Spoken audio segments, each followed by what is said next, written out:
right, good morning everybody. My name is Jesse Martinez. I'm the co-founder for Latino Startup Alliance, and we're very pleased to be here this year in collaboration with Manning Hispanicized team. So what we're doing over these 2 days here is really putting together a number of sessions focused around tech. And we've brought some folks from the Bay Area and also being able to coordinate with folks here in the Miami area as well. So excited to see that collaboration taking place. And so today we have the Latino Tech CEO Forum, and we have 4 panelists that have agreed to join us today. So welcome. And so first we have Lisa Morales from, it was Shopsy, but now she has... The New York Fashion Tech Lab just launched last week. And we have Kathy Esquivel from Esquivel Carson. Yeah, and Dandelion Strategies is our startup, and Loca Monkeys is the first piece of the puzzle. And we have Eduardo Hauser from Vemet. Thank you. And then Fabian Oliva from Fibrin. Fabian, you have enough coffee over there? No, actually, I was actually looking for some coffee, but couldn't find any. So maybe each of you can just say a little bit about your background as intros with the audience here this morning. Sure. I'm a serial entrepreneur and have worked everywhere from the Valley during the first .com boom and bust, working with early big data at a P&G and Redpoint-backed startup called Reflect.com. I fell in love with what you could do with data to better sell things, and my entire career has pretty much been based around that. I, back in 2010, patented and launched a contextual search engine that was launched in women's fashion. We unfortunately couldn't pivot from B2C to B2B fast enough, and so it inspired me as my next venture to launch the New York Fashion Tech Lab, where we're really bringing big retailers together with the startups that need them, and vice versa. So they're collaborating over a 12-week accelerator program to focus on building a real sustainable business as opposed to just raising revenue or raising funding. Thank you. My name is Katie Esquivel. Can everyone hear me? Okay, great. So I'm also a serial entrepreneur. I've done a lot of entrepreneurship from a social perspective. And after creating several different startups in that space, cross-left, organizing progressive Christians, I was one of the folks that helped to pull together Latinos in social media. Some of you might have heard of that when we were first coming together and putting together the bylaws, and I was their first executive director. And several other different kind of more altruistic ventures, if you will, from an entrepreneurial perspective, decided that being in the Bay Area and inspired by some Latinas in tech, like my friend over here, Delda, that it was time for me to really look to invest in a startup that's for-profit focused. And so with a friend of mine, a partner who's actually Chinese, we started Dandelion Strategies, which is leveraging technology for different issues. And the first problem that we decided to tackle, I've heard from different entrepreneurs that the reason we become entrepreneurs is we find problems that we want solutions to, and we decide we're going to be the ones who are going to create the solutions to those problems. And so the first problem that I'm tackling through Loca Monkeys is language acquisition. I'm a new mom. I actually just gave birth. My baby's now 2.5 months old, and I want my baby to be bicultural and bilingual. And so really, after searching in the space and not finding technology that was providing the kind of language acquisition that I was hoping to be able to leverage to be able to share that knowledge for my child, we decided to create our own company that focused on that. And as I was sharing with Jesse and the other panelists when we did our pre-call, one of the most interesting things is one of the stints that I did was actually in corporate America. I worked for a Fortune 500 and a Fortune 100 before, both in the United States and also in Latin America. And I went to the SHRM conference, Society for Human Resource Management in the Bay Area earlier this year, and people said from different companies, why the heck are you just focusing on kids? You know, we need these tools also for the business world and for adults. And so we're actually looking to see how we can leverage this technology acquisition, leveraging technology not just for youth, which is my pain point. I really want my baby to be bilingual, bicultural, but also for the emerging workforce where there's a lot of hunger for that as well. And so we're focusing in the United States and specifically in Spanish as one of the first languages that we're going to be embarking on. But with my partner being Chinese, we've also done a lot of work also as it relates to Chinese and the China market. So that's kind of the two first places that we're going. Eduardo?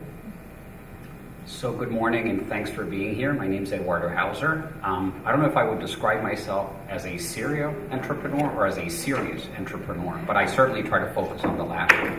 And when I say serious, I look around and I promise you there was a time when I was the young guy in the room and it's gone to being the old guy in the room. Oh, you're still here. Thank you. I would say to you, I would divide my professional experience in two big phases. So phase number one, I was an executive, mostly focused on television, despite my legal background. But I started, in business affairs and legal affairs at a television network, and I grew to become, head of news programming. And then I was able to concoct a very interesting joint venture between an internet company and a traditional media company, which I then moved on to run. And I think that was the time when the entrepreneurship bug bit me, and I went from my, focusing on executive work to focusing on entrepreneur work. My experience so far, I have started two companies. One went public and then was sold, and the second one was sold and then went public. And then I've become an investor as a result of that platform. I've invested in 5 businesses, almost all of them focused in digital media, but there's a very strong bias in favor of Hispanic media as well as educational media.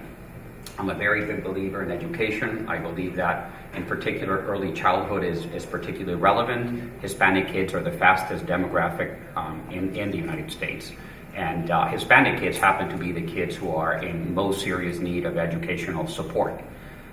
So with that, one of our latest projects was the acquisition of Veme, which is a media platform. It's actually a large startup if you think about it. Veme has 2 channels. One is a general market channel called Veme, which is distributed nationwide to 70 million homes. And then a second one called Veme Kids, which is focused on early childhood education for kids between the ages of 0 and 6 years old.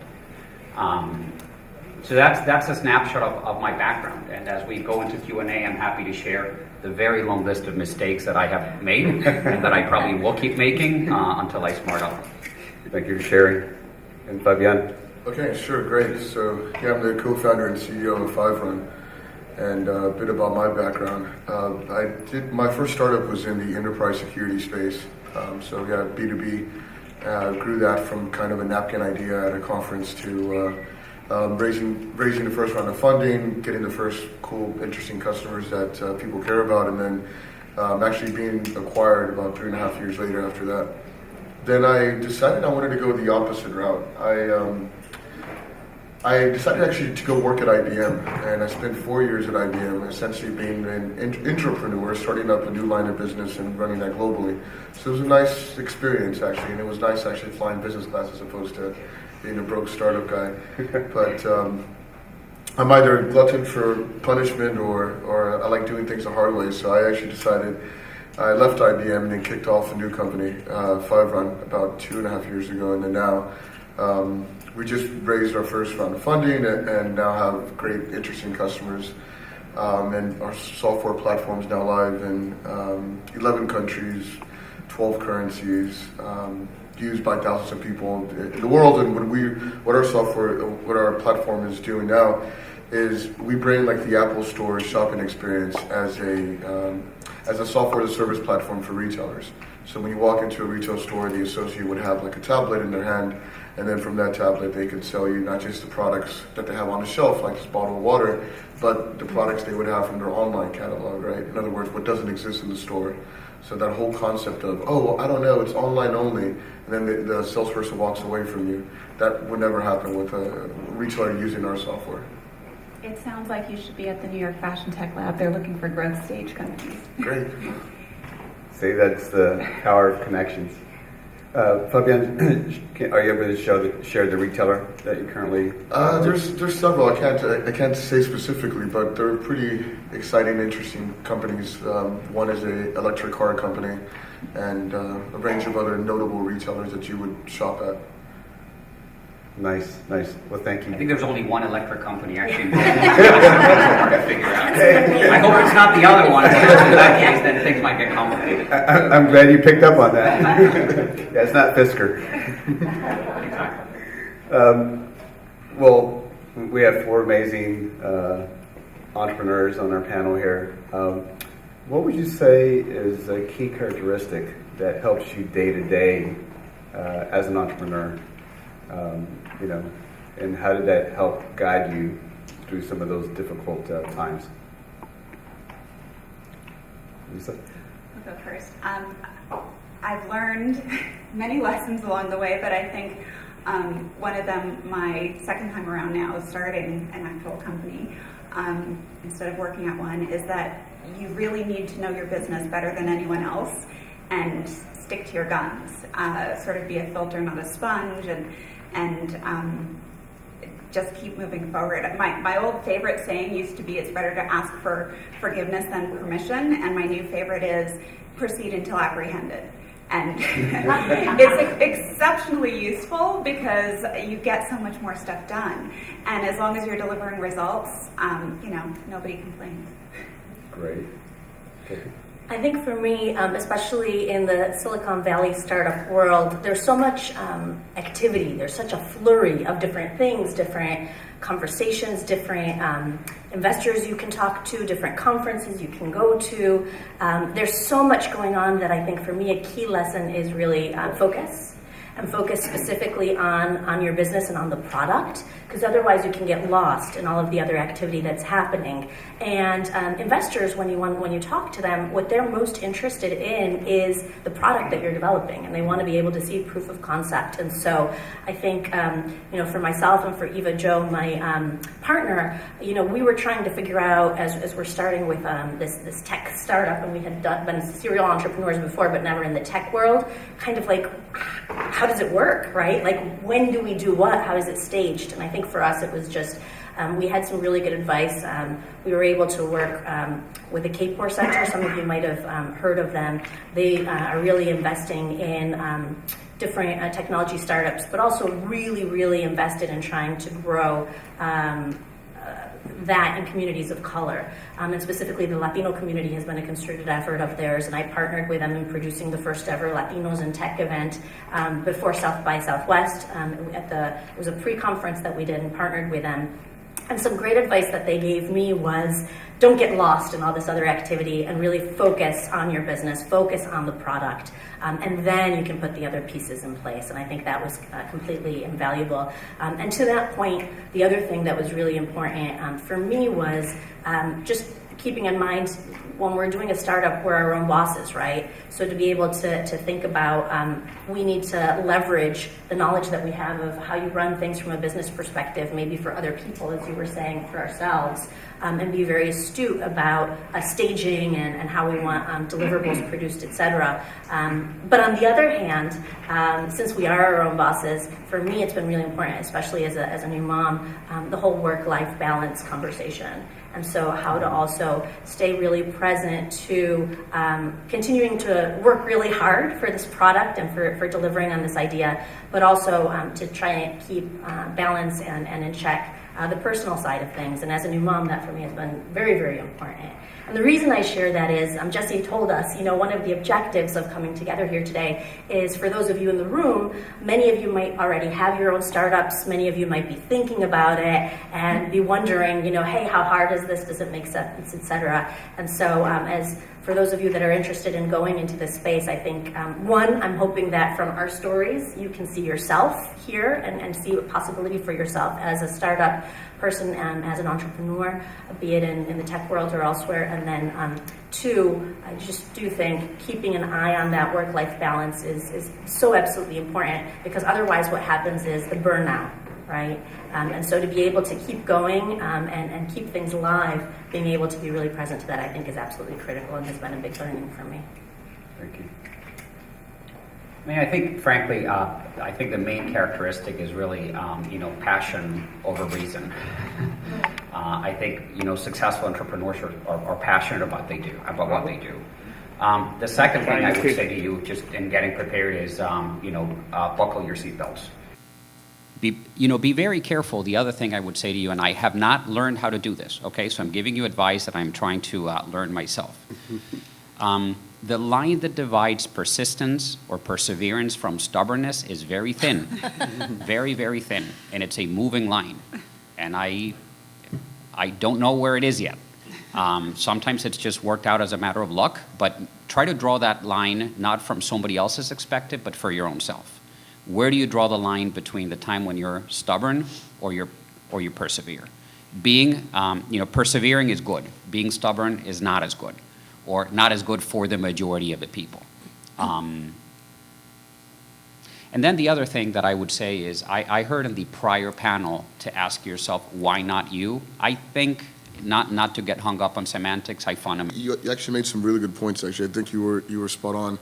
I think as an entrepreneur, especially in the Valley, there's so many events and things going on. You could waste your time going to a bunch of different events and just not getting anything done, right? And then of course, you have investors reaching out to you who want you to pitch to them, and that's can be also a big waste of time. I think you have to really understand what your venture is and what the Valley point is. So our company being in the B2B enterprise space, I have a saying, I have it written on a big whiteboard, and it's SSE. Sales solves everything. It really does, at least in our space, B2B. Who cares about how great that we got interviewed at this magazine or we're being featured at panel speaker? Who cares? What I care about is what actually will make our company move forward, and that driving factor for us is more retailers that we have signed up, right, and better ones. Everything from there, other than that, it's just a distraction. And then you hit on another point, which is actually the fact I was thinking as well. In a startup, it's very extreme. I mean, in terms of the difference between the highs and the lows. I mean, one morning you wake up and you see fantastic email. Like, oh yeah, this is fantastic. Everything's going well. You feel like $10 million. And then the actual, 3 days from there, something else happens, and you feel terrible. And I think it's just because especially in the early days, the differences between the highs and the lows isn't very much. So the important part is to keep that even keel as much as possible. Okay, you have something bad happen. Okay, you just recover, right? And you just keep moving on, and then and keep staying focused. For us, SSE is our driving factor. I'm sure you'll find your own, whatever your business is. What is your driving factor? But yeah. Right. So it sounds like startups are bipolar. Yeah. So if you are at risk of bipolar disorder, make sure that you check in with someone every so often, because I couldn't agree more that you go from highs and lows in a matter of one email. Yeah, exactly. I like that. It is. It can be very extreme. And, when I talk with aspiring entrepreneurs, I tell them there's nothing glamorous about a startup. It's just hard work. And so you got to be ready to put your time in. So, Eduardo, you brought up an interesting point about the perspective of a general entrepreneur and then a Hispanic entrepreneur. And so let's follow that discussion there. And how's your experience been as a Latino tech CEO or founder of a company? I'm glad you asked that, Jesse, because we had a brief dialogue, and Jesse made some compelling points last night. I came up to him and I said, "So Jesse, what's the point of why should entrepreneurs sort of aggregate around the question of ethnicity?" And I really couldn't. I couldn't figure the answer out. And your answers were very compelling, but I remain skeptical. Not because any ethnic group does not need support, we do, but I can speak only from my experience. I think your ethnicity plays an important role if you're developing it into an advantage. And let me give you some examples. Example number one, there will be many big corporations, including funders, who have capital and have opportunities allocated to minority-owned businesses, and whether they are minority from a small business standpoint or whether they are minority from an ethnicity standpoint. And I can vouch for the fact that we have taken advantage of that. I have, in our past, received 2 investments from companies that had a portion of their capital focused on ethnic opportunities. Right. That's one example. The second example is if you have a unique cultural connection to the market that you are serving. And I'm sure there are others, but you need to ask yourself, why is your ethnicity an edge? And if it's not an edge, you need to take the attitude that you're not at a disadvantage. You may be at a disadvantage for some other reasons, but I can say to you that in my limited experience, my ethnicity, although I don't come across immediately as Hispanic until I speak, with that, very distinct Venezuelan accent, I generally used it as an advantage, never as a disadvantage. So I am very sensitive to the issues I'm hearing, and you made compelling cases, right? Do we need to get together and help each other out? For sure. But before I help you out because you're Hispanic, you need to show me that you're worthy of my helping you out, because I can assure you that there's a lot of Hispanic colleagues that you wouldn't help out because they don't have the credentials, they don't have the expertise. So all I'm saying is, A, don't assume it's a disadvantage. B, don't assume that because you share ethnicity with someone else, you don't need to build up a case in order, for cooperation or support. And if given the opportunity, make sure that your ethnicity is used in your favor. So when you take Miami, for example, I feel that I really chose, what's the higher level in jeopardy? Because being a Latino tech Hispanic CEO in Miami is difficult for many reasons. But the more important one is not because I'm Hispanic, it's because the ecosystem for tech CEO, for tech in Miami has not been around for the last 15 years. It's been around for the last 6 months. So all I would say to you is don't assume it's a disadvantage. Turn it into an advantage every time you can, but it's not sufficient just to share the ethnicity or the language. There needs to be more. Right. I want to take this question from a slightly different angle, if I may. I agree with many of the points that you made, but for me, I think there exists a tremendous opportunity in harnessing the intellectual capital and the spirit of entrepreneurship that exists in the Latino Hispanic community in the nation. And that's why, to me, it's such a tremendously exciting time that we're in right now. I am presently based in the Bay Area. I lived there for several years, and I loved everything that was happening from a tech perspective there, and so I wanted to go back. And as I said, I decided I wanted to be a part of this community. But as I entered this community, I realized we were far and few between, even in Silicon Valley. Yeah. And that's why, I think the Jessies of the world, the Daldups of the world, coming together and forming the LSA, I think, has been absolutely critical to harness the potential of not only what currently exists, but future opportunities as a Latino leadership in this space. And the reason I think it's absolutely critical is because as the nation will reflect the forward-moving progress of the Latino community or not, right? As the Latino community goes, the nation will go. And so for us as a Latino community, I think it's absolutely critical for us to be on the forefront of the technological innovation, and specifically as entrepreneurs ourselves in the startup world. When I had shared earlier that I was involved, and I actually put together the bylaws for Latinos in social media for my fellow board members at the time. And the reason that's important is at the time, and this is, several years ago, people were saying, where are the Latinos? Latinos are not on social media. Latinos are not online. And it took us putting a stake in the ground, forming this community, right, coming up from the grassroots to say, mira nomás, aquí estamos. What are you talking about? We're not here. Here we are, And it created a tremendous shift, a shift to where at present, no one says Latinos aren't in social media. No one says Latinos don't exist in this space. People now know and are clear that we are not only consumers of content, but creators of content, innovators. And so for me, technology is the next step kind of in that ladder, if you will. And it shows that we're not only the creators of content and the creators and leveragers of social media, but that we're actually the creators of the technological platforms through which different things are going to be happening, not only in the nation, but in the world. And I think in order for us to get to that future state analysis where the demographics of our nation is represented from a leadership perspective in the technology world and in the investment world, to be honest with you, we need to realize the present state analysis, which is right now, Latinos are not funded. I mean, I think what you've done is exceptional. You're exceptional, and it's really phenomenal to have your success and your record of success and what we've been able to see. And wouldn't it be amazing if we had so many folks like you, right, that we could have so many similar stories to be able to lift up and share. And I think for me, that's the tremendous opportunity, and that's why I think it's so important for us to come together, and that's why I invested, and I was honored to be the second founding member with the Kapor Center of the Latinos in Tech pre-conference at South by Southwest. I've been going to South by Southwest since 2008. I've been a speaker there every year consistently, and I got to tell you, as I walk around those halls in Austin, Texas, where you have thousands of people, and there are no brown faces, no Latinos. And I know we come in todos colores y sabores, you know, I know we Latinos are like all different colors and flavors, but to not see the Latino presence there to me has been absolutely striking, you know, especially in a place like Texas. And so I think it was imperative for us to create this Latino technology pre-conference to be able to bring people together and show people there's hundreds of us, you know, and we did. And it's the beginning, I hope, of a future wave of, you know, modeling the fact that we're there and continuing to grow on the opportunity that exists. Hey, Jesse, let me take a step back just to make sure that, so to clarify one point. And in order to make my point more substantive, let me speak about VEME.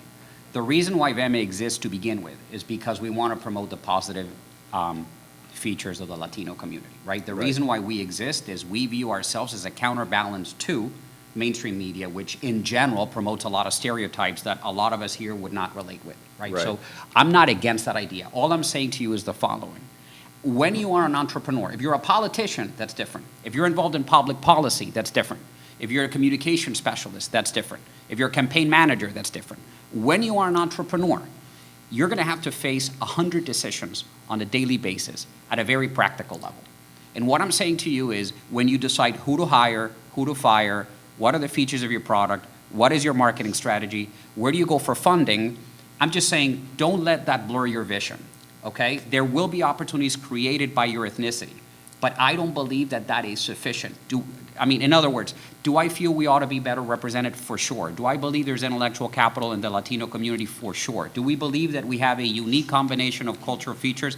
There's no doubt about it, and I put my money where my mouth is. I would encourage you, if you haven't done it, to watch VEME or VEME Kids, and you'll see that we promote that. But what I'm saying to you is, as an entrepreneur, make sure that you create a platform that is more solid than simply, I am a Latino and therefore.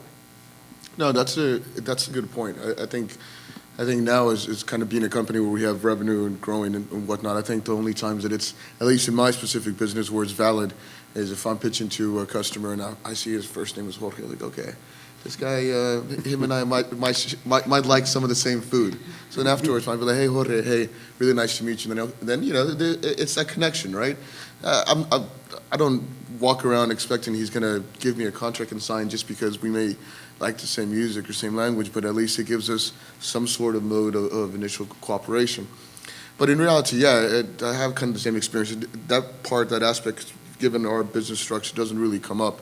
I think the only time that it came up, or not the only time, well, at least the early time when it came up, is that first money into a company is the most important by far. That first $25K check when someone is writing you a check as an investor. So yeah, our first two angel investors were successful Latinos in the Valley who said, okay, I know Fabian, I know this is going to go well, and I'm not even entirely sure half of what he's saying, but I think I believe that this is going to go well, so I'm going to give him a shot. And so that first money in, I think, is really important. That's the problem that I think is lacking in I would say just in general within the Latino community. It's not that. Well, here's the deal. If you look at every group and ethnicity has a way to invest, right? And when you invest into somebody, you invest in them for a reason, and you invest purely. Almost 90% of it is emotional. 90%. It's not a numbers game at that first angel round. It's a purely emotional decision, and you typically it's because you connect with somebody. So you typically are going to connect with somebody who has the same background you went to, maybe went to the same schools, maybe speaks the same language, maybe kind of looks a little bit like you. So I think that's the part that's missing a lot. And I don't know how it is here in Miami, but I would say even in the Valley, there's some challenges there. Yeah, I'd like to point out to your point about the hurdles. I think I'm going to share a story about how networks really matter. I have multiple networks, my Latino network, my Techstars network, my Springboard Women's Entrepreneurship Network. I really didn't become an entrepreneur or realize I was one until I had my own agency for 5.5 years, design firm, doing websites and branding and events, et cetera. And one of my clients was called the Marathon Club. They're a minority nonprofit for minority wealth creation. Top 1% of minority wealth in the country came together every year for an event that I did all the graphics and everything for. I got to attend one of these events, and for the first time in my life, I was in a room full of a couple of hundred brown people that were billionaires. And Wow. I had never experienced that. I'm a Puerto Rican from the Bronx. My parents are in education. So I didn't even realize that was possible until I was in that room. And everyone in that room said, "Why not you?" And I shared some of my ideas, and that really gave me the encouragement to go and patent my technology that I had been brewing up on my own. So it really does matter to network and then to be available to others, to see you as a pattern they can match to. And then to leverage your network to help build our community of Latinos, because everyone has a network. I call Springboard my good old women's network because it's the women's entrepreneurship. You got to know what networks to tap for which types of needs, but definitely leverage your networks and help build our Latino community network. So Jesse, one point, because I do believe that we found some common ground in two of the things you've said. One is I do believe that in the early stage of a startup, there's a lot of investors who invest in the jockey and not in the horse. And therefore, the appearance of the jockey matters. And then the second thing that I actually would agree with both of you is that we need role models, right? Right. We need the Sheryl Zuckerberg, the Sheryl. Oh my God, I married them already. There's a couple people that would Help not me out, like that. Sheryl Sandberg. Sheryl Sandberg. I apologize. I married them already. Anyway, we do need her, right? She was very successful. She's the CEO of one of the largest and fastest growing companies in the world, and she stood up and is making a strong case for women, Yeah, right? right.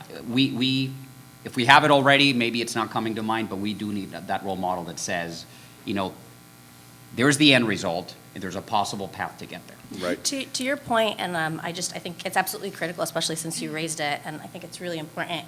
And I keep sharing a lot of what I've heard Deldep say because she's so smart, and she, I think, so many times nails it on the head. But she's called us the unicorn, the Latinas entrepreneurs and the Latina women who are doing startups. And I think that's one of the biggest challenges we have right now. And I think as a Latina, there's not only the challenge of the Latino-Hispanic piece of the puzzle, but then there are some really significant structural, because we're talking about structural challenges that exist, and sociological challenges that exist, as you were talking about who gets invested in, right, and who people see when you walk through the door. And as Latinas, I think we face both, and we are these unicorns because we're these mythological creatures, supposedly, right? But then when one of us manifests, we have these additional hurdles to jump over. And I'm not saying that like, oh, woe is us, like there are these terrible hurdles and we can't get there. No, I think it's important to name what's so, right? And name the challenges that exist. And I'm on the board, some of you might have heard of an organization called Netroots Nation. It came out of the Daily Kos, which was one of the biggest blogs back in the day. And we had our board meeting this weekend.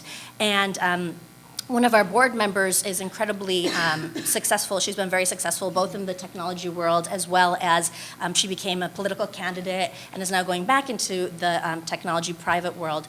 But she said when she was doing her own startup in Silicon Valley, and she's a white female, one of the biggest challenges that she faced was if she pitched her product to the investors and tried to get the startup funding, she wouldn't. Her COO, who's a male, a white male, when he would get up and pitch the idea and would not say, my CEO is Darcy right here, he would get a much more positive response. And so I think it's really important for us to be real about the challenges that exist out there and to be real about them, to then say, all right, and what are the solutions? How are we going to fix this problem? How are we going to shift things so that in actuality, what we were talking about earlier happens and we're not these, mythological creatures, these unicorns, but that you truly are seeing a reflection of the demographics, and we as Latinas are, a good 50%, if not more, of the Latino community, and I think bring a lot to the table and differentiate ourselves, I think, honestly, and some of the innovation that we can bring to the table as well that comes from our perspective as Latinas. Right. Well, there's a point I wanted to make, and so going back about this it's interesting concept. This concept of the Latino identity and whether or not it actually matters in being a CEO. I think one area where it does actually matter is specifically around Which here's the good and the bad trade-off, right? So I think it doesn't happen to all. Okay, let's paraphrase myself. I grew up really poor in Houston. I was literally born in a bathtub. And my father actually, he actually paid a midwife in jewelry and watches so that she could come to the house, right?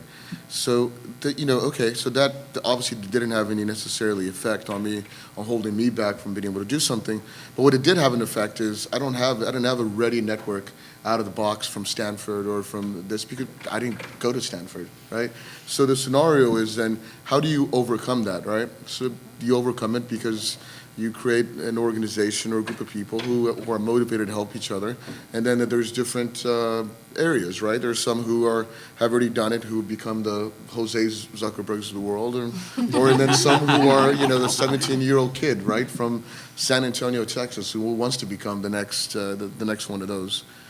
And there was one good thing. There was it wasn't Mitch Kapoor, but we were at an LSA event, and he brought up a really good point. He said, when you paraphrase, when you look at entrepreneurs, this was just total entrepreneurs across the board. 9 times out of 10, not always, but 9 times out of 10, you examine their background, and they grew up in a state of somewhat of turmoil. In other words, they were used to the ups and downs of life, and perhaps often many times they grew up from fairly humble beginnings. So I think that's actually gives us a pretty good advantage. I'm not saying everyone came from Houston, but yeah. Hard to argue with that. Yeah. Well, I think Fabian brought up an interesting point about, the jockey and the horse and that first set of funding that comes in the door. Maybe, Lisa, you can share some funding stories here. Oh, I've got some horror stories, but I won't go into those. There's hurdles. Everyone has their own set of hurdles, and as some people have pointed out, it's actually been proven through, I believe it was a Harvard study, that it's the hardest demographic to get funding is an attractive female founder. If you're an unattractive male or unattractive female, you're more likely to be funded than an attractive female founder. So I've certainly had some stories. That starts to explain some things. So there's hurdles, but you also can leverage, like I said, your networks. You need to be talking to the right people. And funding is a two-way street, and people do invest in either the jockey or the horse. And when I raised just around $600,000 through Super Angels for Shopsy, it was definitely just people putting, their dollars in on me. I had somebody close a $100,000 check over a 40-minute phone call and never meeting. So, and then Bill Warner, Super Angel in Boston, within 5 minutes, just handing me $25,000. So we've had some great opportunities that we need to start paying forward. And again, like I said, sharing that network, because it's access and sort of context. Mm-hmm. Who you surround yourself with matters, and who you let into that circle also matters, because we're growing our own opportunities by sharing our experiences and network. Right. I think for me, at a very different stage in the development of this new startup, one of the things that I've really been struggling with is how soon do I want to take investment? And I think that's one of the questions for entrepreneurs, because once you do take investment, you are diluting your ownership, right? And you're diluting what you own of the company. And so for my business partner and I, Eva and I, we've decided to really go small and go slow, because we want to have the intellectual capital, retained to it. But I think there is, when you do get to the investment stage and you're ready and you want this investment, I think it's really critical for those hurdles to be overcome. So it's a personal decision, I think, how soon you want to be taking that money and what percentage, what equity of your company you're willing to give up. I just want to add that launching the New York Fashion Tech Lab is my way of helping to rectify a lot of the issues I saw through my experiences. We are a lab that is for the startups and the retailers to collaborate, so it really sort of takes the investors out of the equation. If your business has merit and is useful to a retailer, they will bring you in and collaborate with you, giving you access to their infrastructure, anything you need, data, et cetera, C-level executives over the accelerator program. So at the end, it's focused on building a sustainable business rather than just raising funding. We believe if you have a sustainable business and revenue, of course the funding will come. So it really is a very great. different opportunity we're creating. Funding. So let me contextualize my answer a little bit. Depending on how you count, I've raised about $400 million in total. Granted, the majority of that was for a startup in the time of the dot-com boom, right? So you have to take that with a grain of salt. The things that, and by the way, my funding has come from the public markets, so the equity markets, from venture capital, private equity, angels, family, and friends. I would say to you that I've experienced the various flavors of the funding ecosystem. A couple of things that I would share with you. So number one, and again, please don't understand that what's been my experience will be your experience, but my general rules are the following. To your point about dilution, where you see money, take it. I see some heads nodding. I couldn't agree more. I couldn't agree more. You see money, take it. Okay? Advice number one. Should you be selective? Yes, but generally take it. Advice number two is, and I heard this from a very good friend of mine who is a successful investment banker, and when he shared with me this idea, I didn't understand it until much later on. Anything that is not yes is no. Okay? And this does not, it sounds obvious, it is not. When you're out there raising funds, people will say to you things like, come to see me if, I will invest if, it would be better if. Anything that is not yes is no. I promise you that. If it's not yes, it's no. Enough? Okay. Then the third piece of advice will be the following. You should be appreciative of a quick no, because the second best thing to a yes is a quick no. And even more so if the people who have declined your investment are willing to give you the reasons why they did so, because every one of those no's is a gigantic learning opportunity. Right. My fourth piece of advice would be, yes, you do have to be selective. So you would, how do you reconcile my first point with my fourth point? Just put yourself in a situation, and I said it at the panel last night, it's like entering a life relationship, right? You need to ask yourself, how will this partner behave when things do not go as planned? How do I think of a breakup? And in that respect, I think cultural nuances are important, personal experiences are important, so you need to ask yourself that. And I think I'll leave it at that. I mean, the rest are generally specifics. Dilution is something you definitely have to consider, but I will say to you, it's better to have 30% of a company with $10 million in the balance sheet than 100% of a company that has nothing. Right. Fabian. No, you kind of hit the nail on the head. I mean, I echo every three of those points. You're right. If you don't, I think that's a challenge a lot of I guess entrepreneurs face, and I actually personally faced that in my first startup. Whereas I pitched and got lots of introductions, and it was always like we were just so close, but they're, but yeah, come and talk to me next time when you get that customer, and then we would nail that customer. We'd come back, okay, well, they're barely rolling it out. It's kind of hard to say whether or not they really adopt it. Couldn't be when they actually now increase the deal size to be X. And it was always...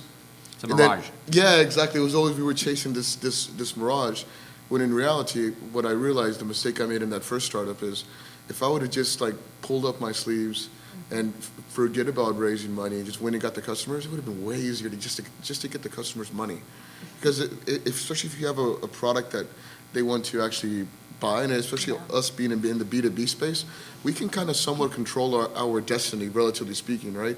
By being creative and figuring out and graduating through the sales process.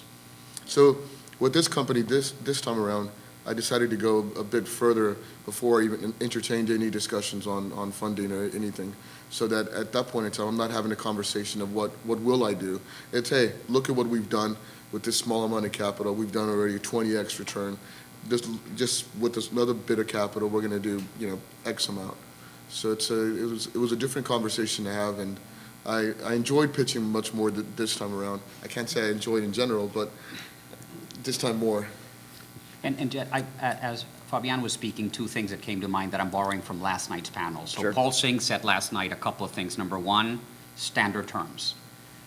By the way, if I say anything here that does not mean anything to you, come see me after the panel and I can explain. I had a bit of an advantage. I thought I had a bit of an advantage having 2 law degrees when I was negotiating my funding. I did not. That's how complicated they are.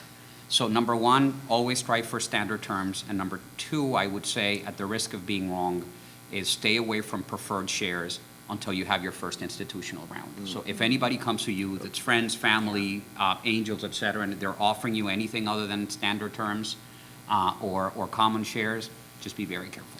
That's a good point. I suppose what standard terms are really depends upon also to the market. So in the Valley it might be one thing, but in Europe it might be something different. But yeah, relatively speaking, I'd say always you definitely want to have a legal advisor actually work with you on this, because yeah, a couple of terms that seem innocent could end up being really nasty and biting you later on. I can speak to that from experience. For example, liquidation preference, something that doesn't mean much to a lot of people. Boy, can it bite you later on. Yeah, it's true. We talked a lot about the entrepreneurs themselves. Talk a little bit about a co-founder or your team and how important it is to, again, taking that perspective of now I have a new life partner that's part of my startup. Maybe you guys can share some Sure. stories there. To the point of not having networks when you first start something, like I said, I'm from the Bronx, and everyone was like, "Oh, just go to friends and family." I'm like, I don't have friends and family that'll cut me a $10,000 check. So, Change your friends. Yeah. So I had to bootstrap. But bootstrapping is great, Again, you turn your hurdles into opportunities. I needed a tech person, and at the time I started my first company, I had a 4.5-month-old. Time I started my second company, I had my second child, who was 8 months old, and now I'm starting the Fashion Tech Lab, and we're in the middle of closing on a house. You start things at the most impossible, and it just gets easier from there. So I think that I'm losing my train of thought. Back to your question choosing a founder. Founder, building yes. your team. So my first time around with having to bootstrap, I just got really involved in the DC tech startup community. And it's really important, again, your communities and your networks, because people, especially in the startup community, have each other's back and will help sort of elevate you when you have something of value, of course. Right. So the DC startup community helped get me some visibility. So when I went out there and was looking for a technical co-founder, I already had a prototype built, a simple, quick prototype I cobbled together with some friends from past startup experiences, and got visibility at the DC Tech meetup. There were about 1,000 people there. After that demonstration of my contextual search engine, we algorithmically turned a $3,500 outfit into $350 on the fly from over 6,000 brands, and everyone went, ooh, and I literally got goosebumps, and it was that type of inflection point through my community that got me to say, hey, I need a tech co-founder. And I was able to choose. I actually was able to get the former VP of engineering from Ask.com to resign. He had been there for, I think, 11 years, and helped me build my actual full beta. So it really matters to have those networks and to keep hitting inflection points and prove that you can get stuff done without needing a lot of other resources. Just be scrappy, again, turning your hurdles into opportunities. So my partner and I, we call ourselves the Chino-Latino partnership because she, again, is Chinese and myself being Latina. And when she came to the LSA startup, we were like, oh, well, can she also be there? Can she also, to the pitch competition, can she also talk? And it was great because we had someone from the political world who was actually Chinese come and talk about Chino-Latino power, and possibility. And so the reason I share that is because my partner, Eva Jo, she is very complimentary to me, and I think that's one of the things I would highly recommend. Finding a co-founder, a partner who brings complementary skills to what you bring to the table. You don't need someone that duplicates what you already bring, and it is incredibly helpful to be able to have someone that shares your vision, but who maybe tackles it from a different perspective or will bring other ways of thinking about things that you might not to the table. And that has made us a lot stronger, you know, in the places that perhaps I would say are my opportunities and the hurdles for me to be able to jump over. She sometimes brings strengths in that space, and vice versa. And so I think that has been absolutely critical. And then two other things. I think you need to have fun with a person that's going to be your partner. This is something, you know, the other folks on the panel have talked about being really tenacious and how to be an entrepreneur. You know, it takes a lot of your time, you know, and so really enjoying the person who you're doing this business with and being able to, you know, have a great time together, have fun. In addition, it's important, I think, to working hard, but also being able to enjoy the time that you have, because we have one life, right? And our time on this planet is finite. So to really make the most out of it, and that's going to help for the long run, you know. And I think to that point, the last, I think, element that to me is really critical is the trust component. You know, is this someone that you can trust for the long haul? Because when everything is peachy keen, that's great, but what about when the hard times come? And then not even the hard times, but what about a scenario if you are truly incredibly successful? What happens then? And there's been so many stories of different startups that, you know, it's great until big success comes, and then that creates a lot of problems and friction. And Don't skimp on legal up front. Yes, don't skip on legal, but having a partner that you can trust, I think, is also really, really important from the get-go. I agree with that. For those of you who follow House of Lies, you know, the formation of Dollahide, if you know the series on Showtime, it's kind of interesting because it highlights how a relationship can go south despite a business going incredibly strong. Look, I was hearing you speak and I was thinking to myself, so what if that is different from your own life advice, right? So my most important partnership so far has lasted 22 years with my wife. We've incubated 3 startups. One's 17, one's 15, one's 14. And I will tell you that it requires a lot of funding. It requires a lot of pivoting. It requires the challenges, my gosh, are extraordinary. I haven't had yet a partnership that's as complex and, involves so much risk. But, because in reality, what you can aspire is to know how that person behaves now, and it's very hard to predict how they will behave in the future, right? But if I was trying to find some sort of the lower denominator, I would say to you that the decisions you make about people may be actually the highest risk factor, right? And the people behind the money, the people behind the product, the people behind your co-founder, the people behind your management team, the people who you choose to give you advice.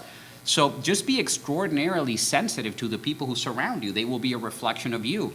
By the same token, you have to recognize that the people who join you when you're doing a startup, they're putting a lot of faith in you. So they're putting a lot of risk in your hands. They're putting a little chunk of their future in your hands. So you be extraordinarily sensitive as what they bring to you, but also the trust they placed on you. I've been very selfish so far in my startups. And, in the last one I started, I decided to go at it alone. And it was good in many respects. I didn't have to share a lot of the decision-making with others at first. But then it felt very lonely because, you can do wonderful things for your team, but unless you have someone who feels the pain with the same intensity as you do, it feels lonely. So I was able to create a structure where maybe not at the same level, but we were able to create a pain-sharing structure, if you will. Profit sharing and pain sharing, if you will, that became very important. Yeah, I would kind of echo a lot of the things. I think so that's always the challenge, right? You have an idea and you think, okay, I have this idea, I have this thing I want to build. You decide, well, I know Johnny, I kind of trust Johnny, or I trust Maria. We're kind of cool, and then you're trying to decide, do I bring somebody into my new big venture, or do I do it alone? There's pros and cons behind it. I would say in general, I would always have a co-founder. People are going to take you a lot more serious, investors, business partners. Plus, too, when you're pitching to a customer or anyone else, right? I mean, you're not just one guy and a hamster, right? You seem more like a proper company. And I think in general, you hit the nail on the head. The downs, the lows of doing a startup are so low. It's nice to be able to have somebody who really feels that pain with you. And I think, everyone always talks about that a startup is really hard and 9 out of 10 fail. And I think that the reason the majority fails because they simply give up too early. And they don't have somebody else that they could bounce ideas off of and brainstorm and figure things out. And so I think the next point I would say, okay, so first point, co-founder, go for it. Second point is figure out what you're weak at and find somebody who complements it. So me from a perspective is great in strategies. Can I write a 400 bullet point project plan? Yeah. Do I like it? Hell no. So, when I've had co-founders before in the different ventures, I figured out, okay, this guy X, actually, he's really, really the detailed guy.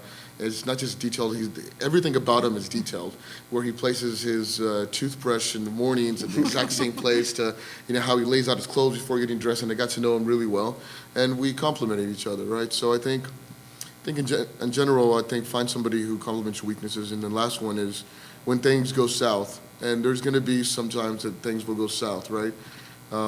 Figure out what to do. How do you get divorced without it actually? Without it actually being a huge deal, right? And you could still hang out and have a beer, and it's not a huge issue, and you could still continue. So I wonder, and I'm not sure that this can be turned into an actual formula, except someone smarter and with more experience can probably explain it better than me, but the co-founder will limit your upside, but will protect your downside. Yep, and because in startups, the downside statistically are more likely to happen than the upside, go for it. Yep.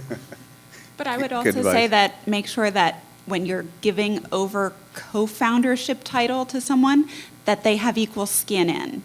Yep. Yeah.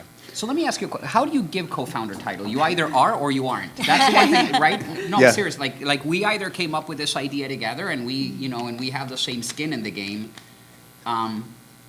I don't know. Explain that to me. So I've had You a are? lot of people ask me, I need a technical founder. And I was one of those people. I had the idea and I knew how to do, HTML, et cetera, but I needed an algorithm person and I didn't know how to structure, how to actually execute. I'd written and architected the schemas, et cetera. So I needed someone to build out the more complex back end. I could do the basic stuff.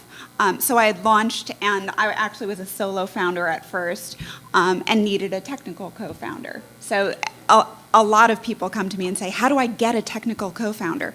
You really need to attract them by getting as much done as possible on your own, basically. They want to see that you're reducing the risk, that you have validation points, that this is something is worth their time, and then if they're going to give over full-time bootstrapping, just pure skin in the game, that's what you're looking for. You're not looking for someone that comes and says, oh, I can build it for you, and I need X amount of equity, but I need a $10,000 a month salary.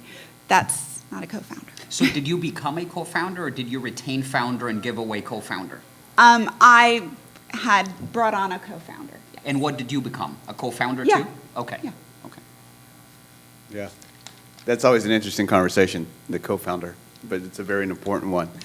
So I think we've had some great insights, lessons learned, and feedback provided. I think I want to open it up for questions and see what questions the audience have. So we'll turn it over to the audience. Anybody have a good burning question? Or not? How many of you in the audience are founders yourselves? Can you raise your hands? Okay, great. So we're preaching to the choir, and many of you could probably be up here giving some really great advice too.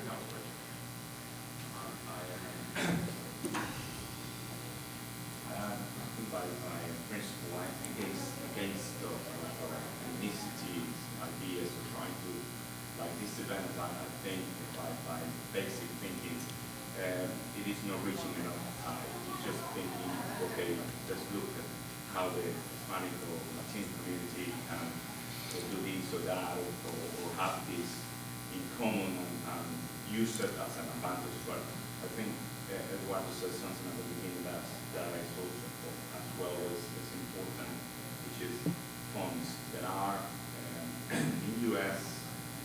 Mainly funds from big organizations or groups that are allocated to minorities, and that's an interesting point that you could take advantage. However, I would say you could put different clothes or different hats in your startup, and you could use your Latino hat if you need to reach a Latino fund, but don't just use the Latino hat. I think you should use the entrepreneurial hat, period. By the way, you are entrepreneurial and you are Latino as a second hat that you actually could use to your advantage. But I think that is that's how I see it. But my question to everybody was, in your experience, using the Latino hat to reach has it grown further than just going to the wider funding community, or is it something 50-50? What is the I would say the chair that you could, or the balance that you could see in the different hats together? I think you had the answer in the way you formulated the question. So to me, again, it's only my personal experience, the Hispanic factor is a lagging factor, not a leading factor. You don't lead with, I am Hispanic, therefore fund my company, which is good at, okay? You lead with, my company is great at this, and by the way, the management team is uniquely positioned to capture this opportunity because we are blank, blank, blank. So at the risk of oversimplifying, Hispanic is a lagging factor. I'm not saying discount it. I'm saying use it properly. Your own credentials are the leading factor. And by the way, to your point about where do you identify them, the funding industry, institutional funding, by the way, the angel funding field lags behind the institution funding sector in terms of transparency. It's less aggregated, it's a little less transparent. That is changing. There's a lot of organizations trying to change that. And I was very intrigued about AngelList, which was mentioned last night. I've used it, but I haven't really dove deep into it. In general, the institutional funding sector is very transparent about what they're looking for. And if you just take the time to read through their website, they will tell you what revenue targets they have, what if they require EBITDA, what stage they do. A lot of it, by the way, the nomenclature might not seem natural, right? So you have to understand what is seed versus prototype versus et cetera, right? So you need to become acquainted with the nomenclature. But every fund, every serious fund will actually disclose what they're looking for. And you should know up front. It's like a college admission, right? You know, you either have a GPA and you have an SAT score or you don't. So those two to me are generally filters, and the rest is sorting, right? To speak sort of data science language. If you don't meet those criteria, chances are you don't pass through the filter. If you pass those criteria, then you have to worry about the sorting. What makes you better than the other 10 plans they saw that day?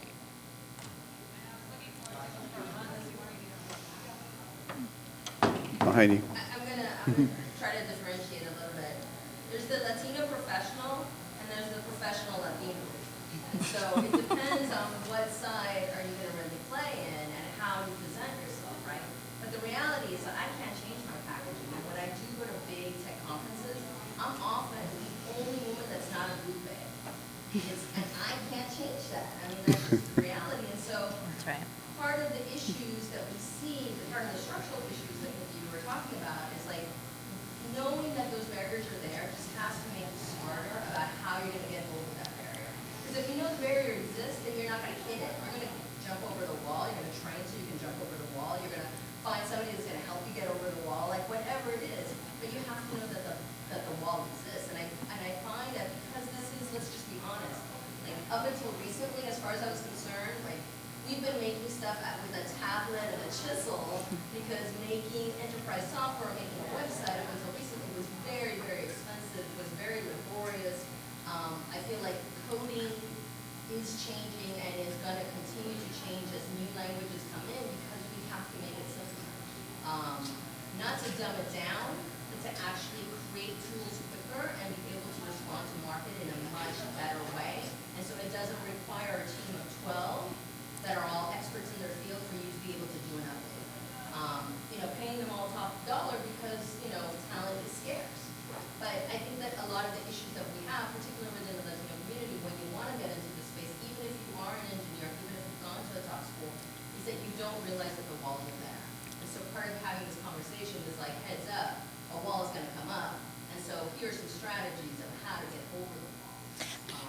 And I think, Otherwise, we're just going to end up all with Chichonas all over ourselves. yeah, and I think the key thing too is, I mean, we can intellectualize all that we want, but we ultimately are animals, humans. Humans are animals. We're very sophisticated animals, and some of us Sometimes. and some of us have gone to very good colleges, which have helped to take that sophistication to the next level. However, at an intrinsic level, there are a certain physiological and intellectual response which we have to the other animals, and some of those animals are in our tribe, and that's one of the reasons that it's been statistically proven that likes hire likes. Likes invest in likes. And so these are real things that exist. There's a reason that, it's easier for white males to get capital from white males. It's not like it's completely out of nowhere. It's sociologically, anthropologically, proven. And so knowing that, I'm a Latina, but I was born on the border. Guess what border? Canadian border, 40 minutes from, Canada. People look at me and they're like, oh, you were born on the border? You must be from Texas, No, I'm not Tejana como mi amigo aquí, but I was born the daughter of immigrants, and I was told you got to learn Spanish in the house, only Spanish in the house. That's the only reason that I do. But I'm more upstate New Yorker than you can believe. I'm an East Coaster. Being in California, I am so clear of that. And so we're multifaceted in our animalistic humanity, And so I'm a woman, I'm a Latina, I'm, a first generation, I'm bilingual, I'm bicultural, I'm now a mother.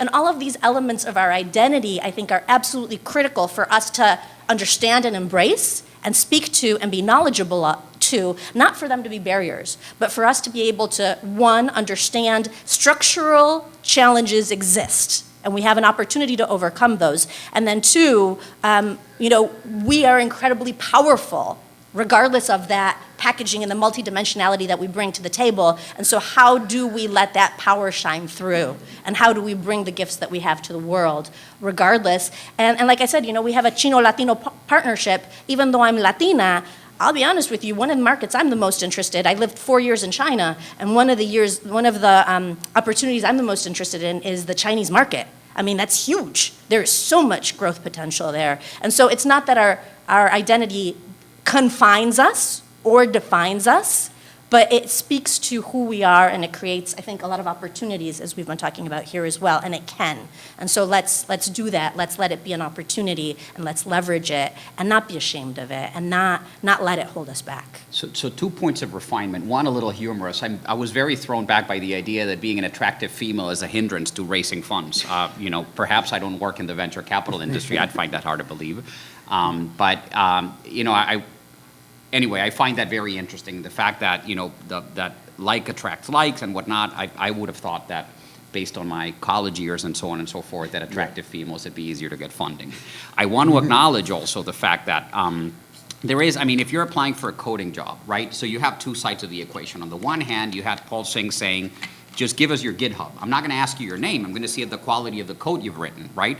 But on the other hand, if you're applying for a coding job and your name is Pedro versus being Sanjay, I can see how there might be a little bit of a bias there. I do believe, bringing it back to the Hispanic education factor, that we do have a really important structural issue in the education and the upbringing of Hispanic kids here, because it is a fact that we are lagging in education, and it is a fact that we are not known for our skills in mathematics and engineering and in STEM in general. So if there is a key takeaway that may not benefit us as much but may benefit our children, is that we need to place a lot of attention in how that demographic is perceived in the general market in terms of their dexterity and performance in STEM. Yep, that you kind of hit the nail on the head. Yeah, very important. So I've been with the company for many years, and I recently left earlier this year. And a lot of people have said, why don't we start your own thing? And from my perspective, I see a lot of startups and a lot of companies that are just trying to get started, but I don't see as much collaboration between entrepreneurs or people with that entrepreneurial spirit. And just wondering for any thoughts on pros and cons versus trying to start your own thing versus trying to collaborate with others in the area and other Latino entrepreneurs, and whether this environment right now really encourages that here in Miami. I'll leave that for you since you're in Miami. I'm the only Miamian here, right? So look, there are people here who can give you a better answer as it relates to Miami. I would say to you that there's probably a line between the things that you want to cooperate on and the ones you don't. Not unlike dating, right? In the end, if you're going to be competing for engineers, there are some things that you want to share and some things you don't want to share. I would refer you again, and I don't know this person, I've been promoting him for the past 2 days. There is a guy who on Monday's Herald in the business section, Paul, I don't think his last name was Roar, I think his company was Roar Media, wrote a very good article regarding what we as an investment community in Miami should be doing to position Miami more favorably. And he points to a very interesting example of the travel industry here specific to Miami and how they deal with co-opetition. So he points to an example where apparently the travel industry works very hard together in national initiatives and works completely separate in local initiatives, right? So you may want to separate your hiring, but you may want to cooperate in terms of portraying Miami as a serious investment capital that it is. So lacking better advice, I would encourage you to read this man's column on this Monday's business section of the Miami Herald, because it sounded very, very sensitive to me. I think the major obstacle that I see is the flow of serious institutional capital into Miami. So let me give you an example. Miami has one of the largest private equity firms in the nation. It's called HIG Capital. HIG Capital has a huge VC arm. And I don't think they do a lot of investing here in Miami, because the attitude in general is that, the main startups are not here in Miami. We still have to see some exceptions to the rule, and we're beginning to see them. Terramark is a huge exception. Open English is a huge exception. So the more we see those examples, the better it'll be. But my short answer to you is, I believe there is an opportunity to cooperate, but you have to do it sensibly, right? You don't want to open up your playbook and let the other team see it, because you're going to be competing for talent. You're going to be competing for resources. In the end, there might be a non-Florida fund that says, I'm allocating $5 million to invest in Miami. And you may be in different sectors, but the fund that you go to might say, well, we've exhausted our investment portfolio for South Florida. I would just one quick comment. I would say if you don't, and it's coming from the outside, but if you don't see the support of that's there, you can always create it, right? So I mean, you probably network around and know different startup CEOs. Throw an impromptu happy hour, right? Let's all hang out and connect and try to do it as a regular thing, and then you can start to kind of build that sector. Just come from the outside, I would say, why not, right? And to that point, another suggestion. So if you guys have never been on TED, I would encourage you to go to TED.com and look for the presentation that the COO of Endeavor did at the TEDx Miami that just happened, because he made a very compelling presentation on what is required to build a startup ecosystem, right? And what I would encourage you to do is see the talk, see the slides, and then ask yourself, okay, there's 100 things that need to happen. Which one can I do? Right? Yeah. And let's start doing it. And Jesse, I don't know if you want to do a little LSA plug here, Yeah, but no. I know there's Miami organizing that's happening, and I'm actually moving to the Miami area as well as a result of several things, and I'm looking forward to partnering with the LSA community to help to build a vibrant chapter here of entrepreneurs and people in technology. And then I know also Delda and her partner are doing a Latina startup tour that's going to have a presence here in Florida and in Miami, and so that might be another tremendous opportunity. But Jesse, that was great. That was great. Thank you very much. Lots of exciting things happening. I saw one last question before we wrap up. I had a last question, but I don't know if we're going to have time. I'm just wondering if you guys have seen co-founders that are married. Yeah. like Sheryl Zuckerberg. That's double jeopardy. Like my Sharon Zuckerberg. That's right. Yes, I know a couple, actually. And, again, it's just a different set of hurdles and opportunities and different ways to position it. Like, everyone has to figure out how to position whatever their scenario is. I've heard they get asked straight up front, do you have a prenup? And how are you going to handle things when things go, who makes the final decision? There's a lot of assumptions that it's the husband that's the CEO, even though the female is. So Yeah, it's different sets of hurdles and opportunities. Just present it. Just like if you're a female founder and you're asked, you know, you have assumptions around, are you planning on having children? Because a lot of people will make assumptions that you'll fall out of the game and lean back instead of in. And, you know, it's all about positioning and just being really clear about what you bring to the table. The problem, though, is that as a family unit, you're going to go through lots of things that you won't be able to hedge, right? So if you're having financial issues, like some of the successful founders I know, one's an entrepreneur, the other one's an executive, right? So the executive provides the health insurance, it provides the certainty of income. So if you're not, you're really double dipping, right? You're doubling your risk because you're putting at risk your career, you're putting at risk your finance. I'm not advising against it, although I will say to you, I'm currently incubating an education startup here in Miami, and if anybody's interested, I'm happy to share more. But I try to recruit my wife to be my co-founder and said I would never work with you.